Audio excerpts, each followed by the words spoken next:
What is up, guys? It is Nundark. Today's topic is super simple. It is something you need to know with new sets when they come out. Right now, it's going to be about Twilight Masquerade, and one thing you have to avoid.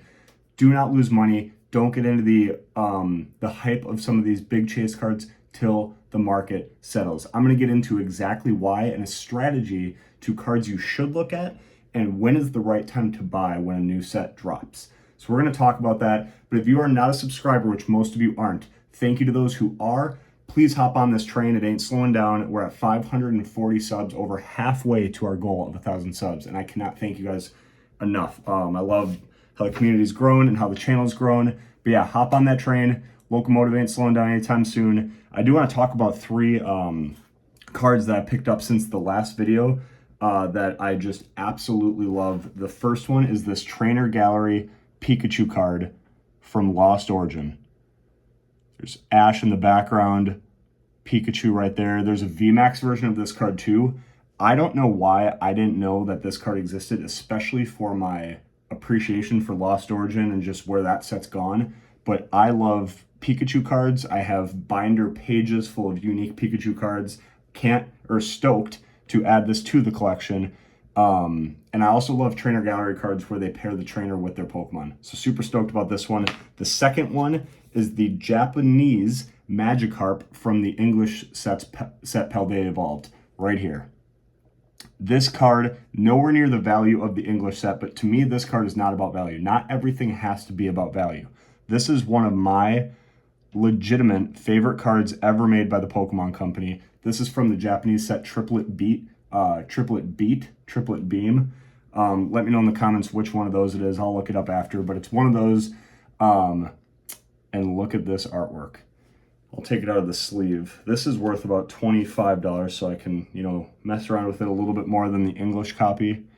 It's not a card I'm going to get graded, but this reminds me a lot of the Giratina V artwork from Lost Origin. I wonder if it's the same artist. That is another thing that I'm going to check here. And you guys can let me know in the comments. It has a similar art style to the Giratina V from Lost Origin, and we all know that card. And we've now come to also all know this card, but I had to get this one in Japanese. I just love it. That's the second pickup. And then the third one, and this is again, not an expensive card at all, and it is from the newest set, which is what the video's topic is going to be about. But this is from Twilight Masquerade, and this is the Timber Illustration Rare. And again, I work in construction. I love seeing Pokemon in their natural habitat. And just like the Steelix card from Paradox Rift, where the Steelix is a scaffold bringing workers up to, it looks like erect steel, this Timber is carrying wood during what looks like wood framing for a building. I just think this is so cool. This is an example.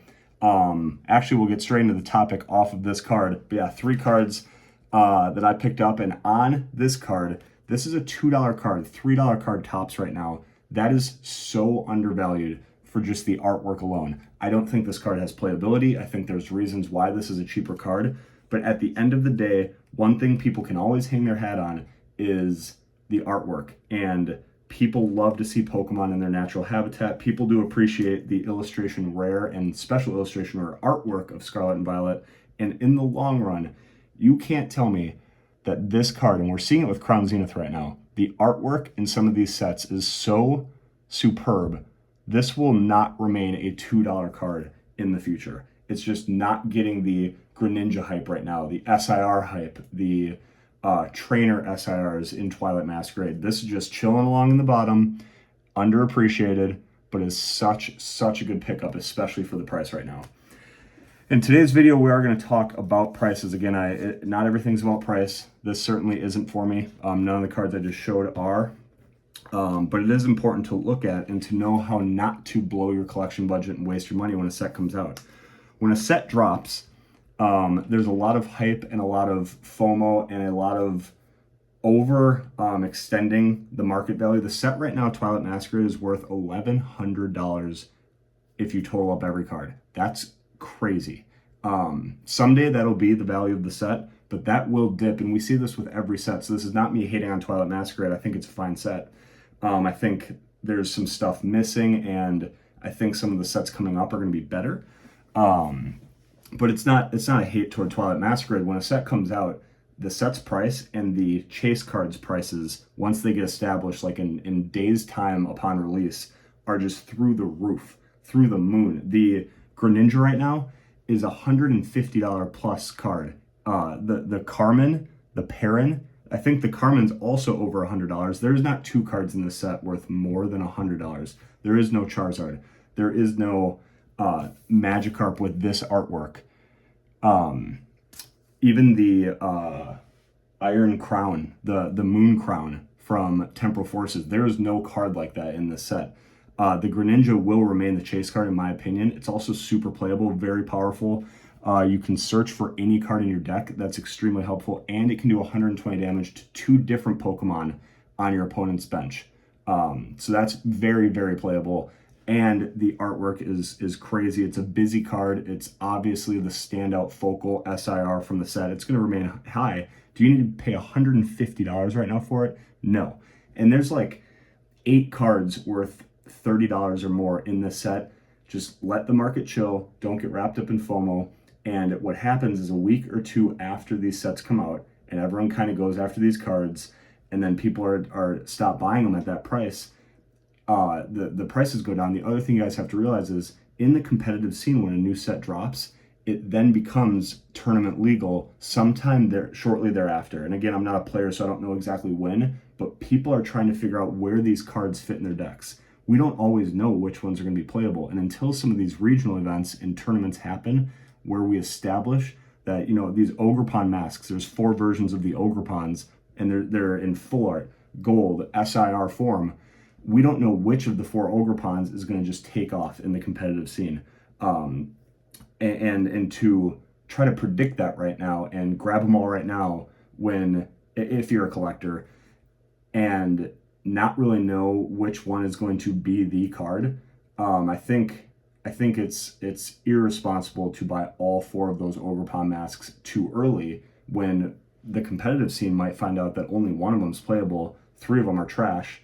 Obviously that one's going to take off and the 3 won't, but it's just like, let the competitive scene figure itself out, let the market calm down and the hype around the new set calm down, and you're going to be able to get all these cards for cheaper. Yeah, there's going to be some in the competitive scene that shoot up, but focus when a set drops, I think, on cards like the Chansey. The Eevee obviously is the #1 illustration rare in the set. All those Eevees.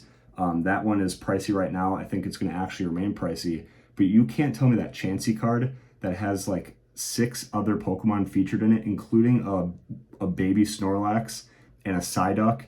That is a perfect example. For $11 right now, that will not be an $11 card. It is too cute, loaded with original 151 Pokemon, and we know what 151 has shown us. People love Gen 1 Pokemon, and to get a Chansey illustration rare that is literally the cutest scene of all time, with a baby Snorlax and a Psyduck crawling around in the picture, that will not be a $10 card, and you can get 10 copies right now for $100 total, or 1 Carmen SIR. So it's like, just, you can, I don't know.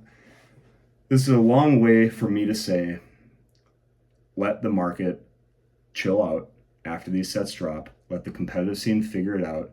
Don't just go for those top 3 chase cards. If you want to collect chase cards from modern sets, do that. That's awesome. Definitely don't do it right when a set comes out. Actually go for the lower end priced cards right when a set comes out that have good artwork. Those are going to be your best bet at, you know, gaining value if that's something that you pursue when a set drops.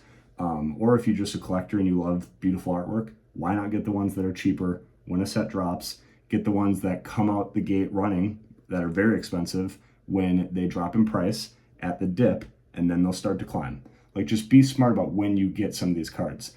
Another card to focus on is that Perrin special illustration rare, where she is taking a picture of her Hisuian Growlithe, almost like the Hisuian Growlithe is kind of her pet, her Pokemon. And the Hisuian Growlithe, there's another illustration rare of it smiling up at the camera, and you can see it in the reflection of the lens. It's a dual figure card, kind of like the Mewtwo Charizard fight scene. the two rainbow deer in Temporal Forces. The Pokemon company is starting to have these cards that all make a picture together or tell a story together, and there's duality to them. That's the Hisuian Growlithe and the Parent SIR in this set. Those are always going to be sought after just because of that duality, because of the artwork.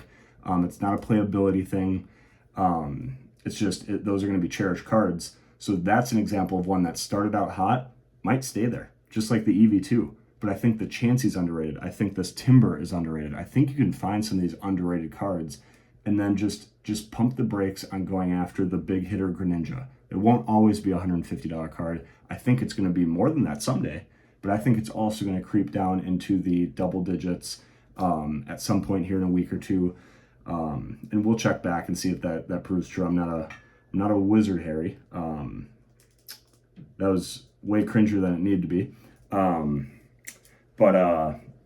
Yeah, I think we need to chill out a little bit. I think we got to let the market, especially with these Ogerpon masks. I don't like them. They're very expensive right now. They cannot remain $40 to $50 cards for all four, especially when the competitive scene figures out what the heck they do and what decks they're best in and which one will remain the strongest to be paired like in a Charizard deck or a Miraidon deck. And that is not for me to figure out. So 11 minutes here of me telling you to pump the brakes, collect what you love, don't worry about prices, find those cards like the Chansey that are just gorgeous and cheap right now, and don't buy into the hype. But if you have belief in a card and it's going to take off, or you're a competitive player and you know it's going to play, then go after it. But there's just, when a set drops, it just spikes and then it dips. Grab stuff there, chill for a little bit, and then watch your cards grow. There's no need to, when a set's right now $1,200 for a Scarlet and Violet modern, will be reprinted 3 times set. That's crazy. Paldea Evolved is a much better set. That's not even a $1,000 set right now. So Twilight Masquerade, there's just no chance that that's a $1,200 set. That's what happens when a set drops. So just pump the brakes. Appreciate you guys. Thanks for following along. We'll catch you soon in another video. Most importantly, be a good person. Tell someone you love them. Let me know your thoughts on this topic. We'll catch you in the next one. Peace.